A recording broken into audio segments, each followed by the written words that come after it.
There's no doubt the Memphis Grizzlies were incredibly unlucky this past season. A team with aspirations of a postseason run, their season was drastically altered by key players missing games for a variety of reasons. Though there were some positives, they saw the emergence of some young players who can contribute in the future, and Desmond Bane showing he can handle an even larger role offensively.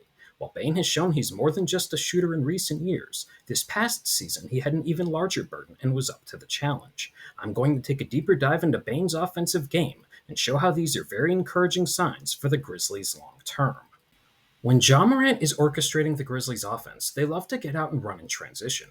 As a team, they didn't have the same success in that regard, with Morant playing just 9 games, but Bane performed very well pushing the pace. He averaged just under 6 points per game in transition and can score in a variety of ways. While he's obviously deadly beyond the arc where he can run into an open three, Bane can also leverage that to create other opportunities. With the threat he provides shooting off the dribble in transition, Bane can use this to his advantage, getting downhill with his change of pace. Here the Grizzlies push tempo, and Bane receives the ball just past half court. His primary defender here is Tim Hardaway Jr., and when Bane takes one dribble, Hardaway is stuck. If he drops back too far towards the basket, Bane can rise and fire from three. If not, Bane has a head of steam and can blow by him. In this instance, Bane turns on the Jets, and the result is an easy layup. Here, Bane isn't even looking to push the pace initially, though he sees something that changes that. As he gets to around half court, look at the paint. There's nobody in it. Seeing this, you can see Bane takes it to another gear against De'Aaron Fox to get downhill. He's able to create a bit of separation and also utilizes his strength to get to the basket and finish the layup. In Morant's absence, Bane was utilized in pick and roll more frequently.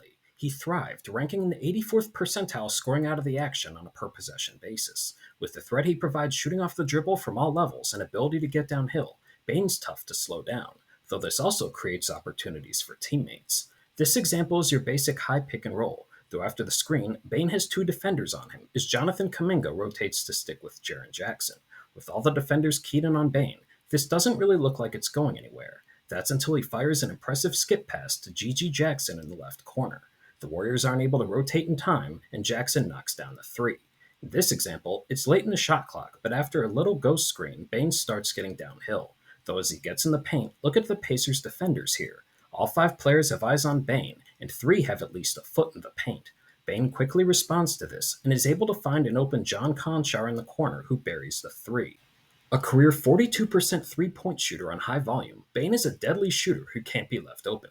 This past season, he knocked down a ridiculous 51% of his attempts from three off the catch that were considered unguarded, though this also makes him very dangerous attacking closeouts to create for himself and teammates. In this example, Ja Morant is in isolation matched up against an opposing center, though as a result of this, the Hawks send a second defender at Morant, which leads to him passing to Bane.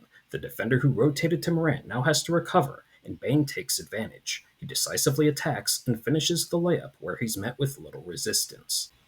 Now let's look at some examples where the threat of Bane's shooting can create for teammates. In this instance, Bane starts in the right corner on a pin down where a Jaren Jackson screen allows him to separate from his defender. As a result of this, Bane is able to take one dribble into what could be an open three. Though look at how 2 Lakers defenders immediately start rotating to prevent Bane from the open look. He notices, and it leads to Marcus Smart knocking down a wide open look instead. This possession begins with Ja Morant in pick and roll. As Morant gets downhill, you can see Bane start drifting from the left wing towards that corner. Though as Morant gets deeper into the paint, you might notice the Raptors defender on the left block pointing to his teammate to pay attention to Bane.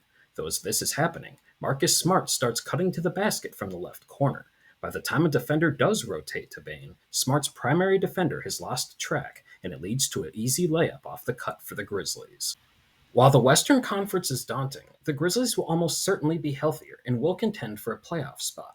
On top of that, the return of Morant makes life easier for Bane. In the 9 games they played together this past season, Bane averaged just under 25 points a game, shooting nearly 50% from the floor and 40% from three.